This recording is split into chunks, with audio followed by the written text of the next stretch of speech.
Hi friends, आप सभी को मेरा नमस्कार। विजेता जीएस रिसर्च सेंटर बिहार में आप सभी का स्वागत है। जैसे कि पूर्व की वीडियो में हम लोगों ने जाना था संविधान संशोधन के बारे में, सामान्य परिचय उसमें दिया था कि कितना भी सोच समझकर संविधान क्यों न बनाया जाए, समय काल और परिस्थितियों के अनुसार उसमें परिवर्तन करना ही पड़ता है। ठीक उसी प्रकार आज संविधान संशोधन की प्रक्रिया हम पढ़ेंगे। तो आइए दोस्तों स्टार्ट करते हैं। पहले तो हम ये जानेंगे संविधान संशोधन किसमें है। ये कल मैंने बताया था कि भाग 20 के अंतर्गत संसद संविधान में संशोधन कर सकती है और अनुच्छेद 368 के अंतर्गत। तो अनुच्छेद 368 1, 2 और 3 आज हम लोगों को जानना है। तो आइए दोस्तों स्टार्ट करते हैं। अब संशोधन के लिए अगर विधेयक करना है, संविधान संशोधन के लिए विधेयक संसद के किसी भी सदन में हम प्रस्तुत कर सकते हैं। तो आइए दोस्तों स्टार्ट करते हैं। संविधान संशोधन के प्रकार, ये भी मैंने बताया था संविधान संशोधन के 3 प्रकार थे।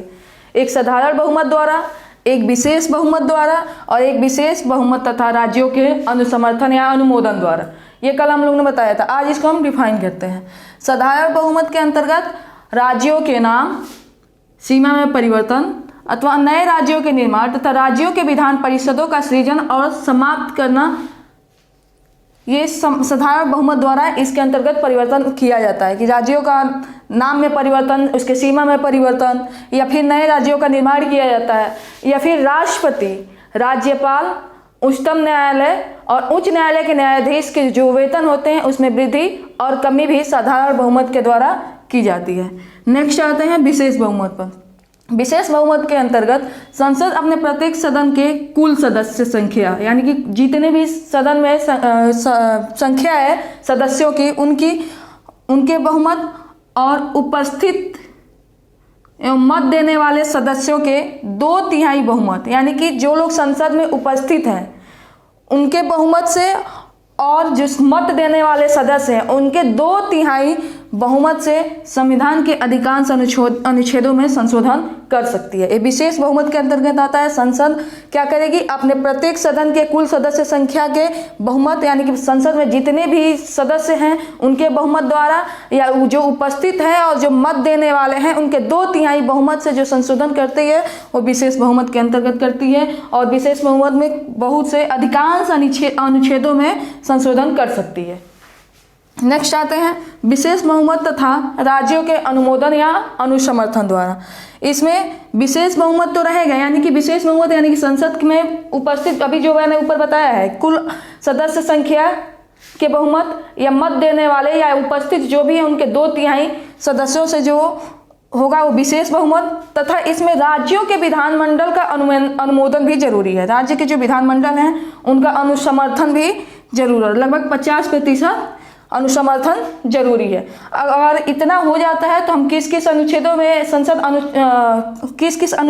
संसद संशोधन कर सकती है, आइए जानते हैं। तो पहला है अनुच्छेद 54 से 55, यानी कि अनुच्छेद 54 और 55 में राष्ट्रपति का निर्वाचन का जो प्रणाली दी गई है उसमें चाहे तो संसद विशेष बहुमत और राज्यों के अनुसमर्थन से, जब तक राज्य के विधानमंडलों का अनुमोदन नहीं मिलेगा तब तक वो इसमें संशोधन नहीं कर सकते हैं। इसमें विशेष बहुमत प्लस राज्यों का अनुसमर्थन जरूरी है।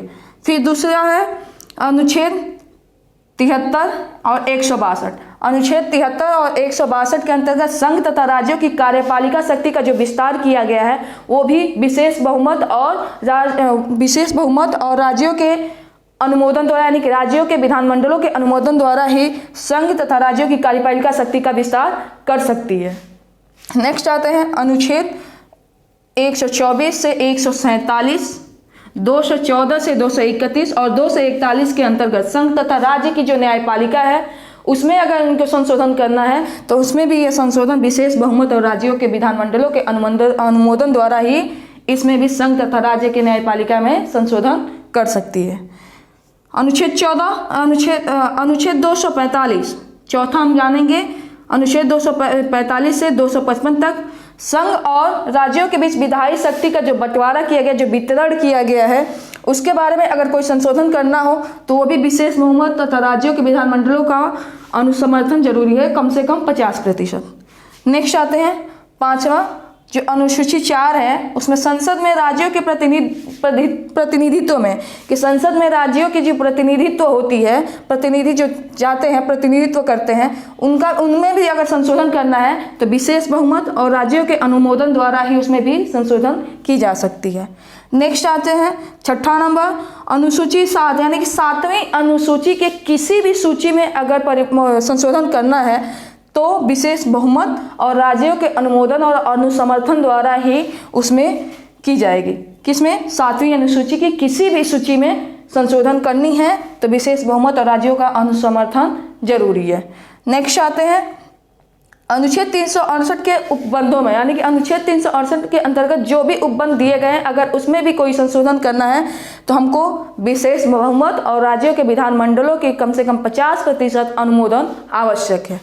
नेक्स्ट आते हैं 8वां नंबर, अनुच्छेद 279 का, अनुच्छेद 279 का माल एवं सेवा कर परिषद, माल एवं जो सेवा कर परिषद है, टैक्स वाला जो परिषद दी गई है, माल एवं सेवा कर परिषद, उसमें भी अगर संशोधन करना है तो उसमें भी विशेष बहुमत और राज्यों के विधानमंडलों का अनुसमर्थन 50% जरूरी है।